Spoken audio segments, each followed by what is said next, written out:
We have seen in the media lately, our MP for Wangari fighting the governor of Nakuru, Susan Kihika. We also take this opportunity also to castigate our senators. To a large extent, our senators passed the county, they rejected the revenue allocation. Also, we have issues in terms of staff management. Like right now, we have a very huge wage bill within Nakuru County government. And if the leaders of Nakuru County, the governor, the senator, the MPs, and the MCAs will not work together, then we call upon the president to come to Nakuru.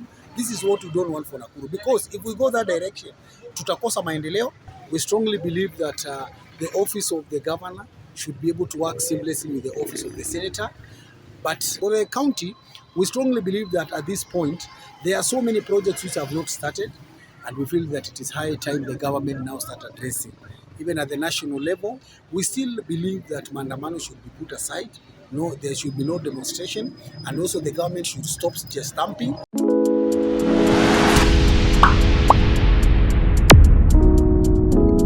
Okay, my name is Benson, Macharia, the chairman of Friends of Revolution, Kenya. We have been actually following the events in our country, and we feel that it is good also we address them as Kenyans. First of all is the state of economy. As we deal with the economy, I think we have a problem when it comes to the issues of economic hardship that our people are going through.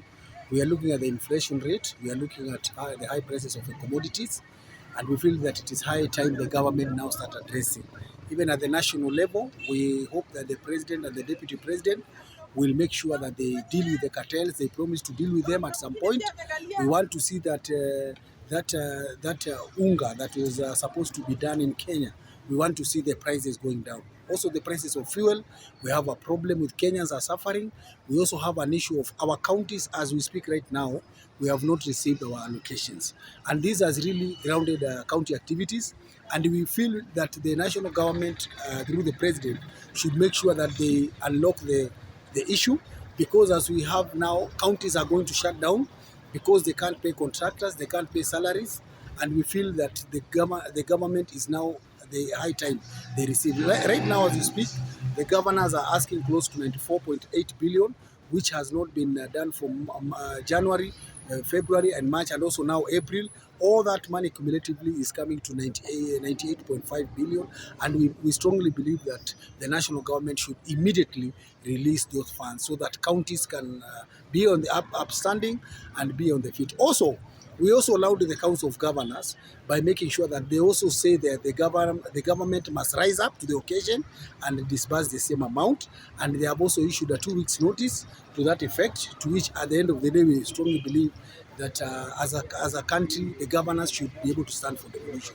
We also take this opportunity also to castigate our senators. To a large extent, our senators passed the county, they rejected the revenue allocation. They increased the revenue of 407 billion.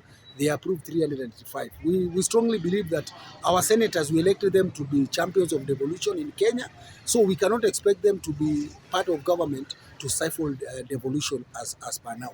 So what we are saying is that the president must be able to bring all the stakeholders together and work together. For the county, we strongly believe that at this point, there are so many projects which have not started. There are so many projects which are supposed to be given contracts. They have not been done. We just want to ask the government, through the governor, the county government, for example, here in Nakuru, that they move very fast and make sure that they start implementing the projects. Because if we don't continue, next month, now we are coming to the end of the financial year, again now we return the money to the national government. We don't want to be returning money while at the same time we have our business people here in Kenya who are supposed to be doing a lot of business, but so far they have not been able to be given contracts. Also, we have issues in terms of staff management. Like right now, we have a very huge wage bill within Nakuru County government, which we feel and believe that it should be addressed as quickly as possible. Because now we have ghost workers whom we feel that at the end of the day should be weed out by the census they were doing, so that we also reduce pilferage of money within our counties. So generally, we want to ask the county government to make sure that they ensure implementation and identification of proper projects is done, and so that our county can move forward. In terms of maandamano or the demonstration, I think we have a problem. when they are being done in Kenya, we are losing a lot of money, and we believe that they are coming to destabilize our country. In as much as they want to call for passing up of other things and so on and so forth, but we strongly believe that to a large extent, we needed to have a way forward in terms of this mandamano. For example, right now, we support the government's efforts in terms of bilateral talks that they are having in Nairobi. They have said, let us address the issues at the parliament.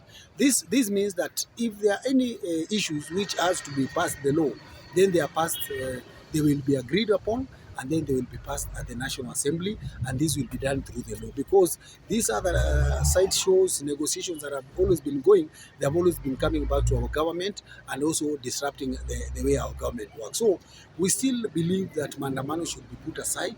No, there should be no demonstration, and also the government should stop just stamping. They should also listen to the opposition. What are the issues that they are raising? Are they valid issues? So that we can have a better country, a peaceful one, and have a better way forward. Also, on the part of leadership, cooperation, and working together in Nakuru County, we strongly believe that the office of the governor should be able to work seamlessly with the office of the senator, but at the same time, being able to make sure that they don't fight one another. The county government, the governor has the responsibility of making sure that all the projects that have been passed by the residents of Nakuru are implemented. But also the office of the senator has to offer some level of oversight. They must be seen to operate and ensure that they are also checking on the county government, so that we don't have a part whereby the county government is just working without any checks and balances. We also believe our leaders, like the MCAs, should do their oversight work and legislation, pass proper legislation for our county.